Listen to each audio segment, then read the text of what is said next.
make something clear for a moment. I am not the future. We all are. And with that, I want to speak today about dedication. Frankly, I think we need more of it. Introduce yourself. So we know who you are. My name is Leah. I'm a senior at Yale. I'm from Newton, Massachusetts. Back to dedication. The success of Orthodox Jews throughout history has always rested upon a bedrock of devotion to Torah and mitzvot. Dedicated observance, study, and practice, and thoughtfulness that pervade every sleeping and waking moment from birth to death. The present is not the first time in Jewish history when we've looked around and realized that we don't quite know what that dedication ought to look like. The book of Nehemiah tells about the events that took place right after the Jews returned to Israel from the Babylonian exile. In the 8th chapter it says, and I'll just summarize, Ezra the priest brought the teaching before the congregation, men and women, and all who could listen with understanding. And they gathered to study, and they found written in the Torah that the Israelites must dwell in booths during the festival of the 7th month. The whole community made booths and dwelt in booths. The return of the Jews from exile brought with it a new reality, a temple, self-rule, a reconstituted Jewish community. In seeking to adapt to that reality, to find dedication in that reality, the Jews, men and women together, turned to the Torah, and they rediscovered the holiday of Sukkot. As the world changes around us, we too must turn to the Torah and find what wisdom it holds for our time, a time when women occupy roles in society undreamed of in the days of our great-grandmothers. And to a certain extent, we've done this. We've looked to the Torah, we've found new ways, and we've implemented them successfully. Nowhere can this success be seen more clearly than in my own generation. While once a controversial topic, it is now obvious to my generation that women can and should learn and teach Talmud. It is obvious to my generation that women, if they eat together, should make a zimun as they bench together. It is obvious to my generation that if a woman wants to carry a lulav and etrog on Sukkot, she should do so. And it is obvious to my generation that when we get married, we will sign prenups.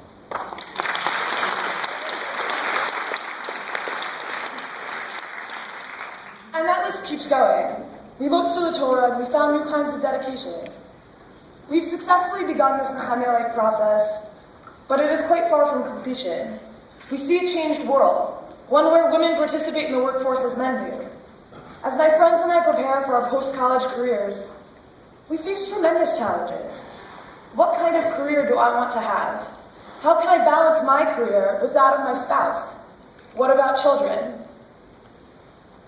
We are also asking, as my life fills with work and career, how do I keep it filled with Judaism? While the secular world asks a tremendous amount from Orthodox women today, the Jewish world hasn't really upped its demands. And so far, we Orthodox feminists have hardly asked it to. We've looked to deepen our participation in the aspects of Judaism that we were already attending. Shul on Shabbat and holidays, formal Jewish education, mealtimes. But I think we need to ask more of ourselves. We are not only Jews on Shabbat, and we are not only Jews in high school. As Orthodox Jews dedicated to Torah and mitzvot, I think we can do better. Our male friends know that as they chart their futures, their daily schedule will include minyan attendance, daf yomi maybe, a chavruta. That's what our community expects from men, dedication. We ask our men to schedule their lives around their commitments to the Jewish community, and we ask them to do so publicly, so that we can hold them accountable. So why then don't women in our communities just do the same? What's holding people back? In July of 2000, George W. Bush addressed the NAACP's annual convention. He spoke powerfully about education inequality in America, and he coined the phrase, the soft bigotry of low expectations. Learning how to read is much harder when nobody expects you to do it. Waking up an hour earlier every single day to daven with a minyan that barely notices your presence and doesn't expect you to be there, maybe even harder. The soft bigotry of low expectations. I believe that our communities aren't asking enough of us. We need to raise our expectations. We need to demand dedication. We need to expect women to come to shul, not just on Shabbat, and not just in time for Kiddush, but every single day. And when they're in shul, we need to find rules for them. We need to expect women to learn, and we need to provide them with real skills and compelling learning opportunities. Lastly, we need to have clergy who model this lifestyle and attend closely to women's needs and spiritual health. I believe that the future is one of dedication and heightened expectations, because I see it playing out already today on college campuses. In our collegiate communities, like in the days of Nehemiah, we, together with our male friends, have looked to the Torah, and we found new ways. At least 5 college campuses have women who act as gabbis of their Orthodox minyan. More have women who organize laning. Women on our campuses oversee kashrut. Most campuses allow women to share Divrei Torah from the bima during davening. Women are presidents of their collegiate Orthodox communities. These communities offer substantive learning opportunities for both men and women, provided by both male and female educators. And on our campuses, where women have ritual leadership positions, female role models, and face heightened expectations, there are always women in the Beit Midrash, and there are always women attending daily minyan. And I mean, I even expect them to be there. If I sleep through minyan, I get a text message from the gabbai letting me know that I was missed. Judaism structures my day more than my classes or my assignments do. I feel connected spiritually, and I feel needed by my community.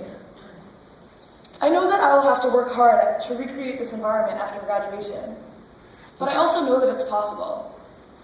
I spent this past summer in Washington, D.C., and my roommate and I decided that we would start going to daily minyan.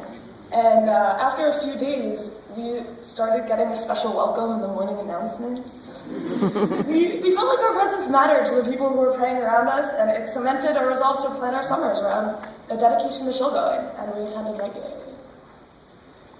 I look forward to a time when the women's section won't just be me and my roommate, though. So you're sitting there thinking to yourself, wow, Leah, these are such nice ideas. Wait until you have children. And yeah, you're right. But that's probably also what your grandmother told you when you said, hey, I want to be a lawyer. But somehow you're still a lawyer, or a business executive, or a doctor, or a professor. And a few couples meet at work.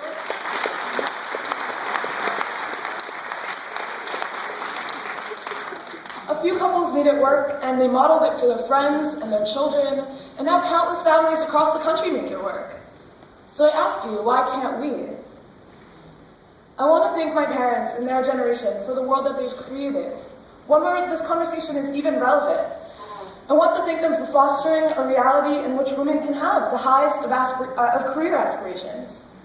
And I also want to thank them for their orthodoxy, for raising us to love our Judaism and to hunger for more of it. We're talking about a generation of ambitious women and men who have been raised to passionately love Torah and mitzvot. A generation of men and women wholly convinced that the Torah has something to say about how to structure life and family in the modern world. Our successes to date are historic, but we need your help.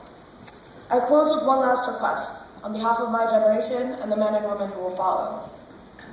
Expect and demand dedication. I believe that we will deliver.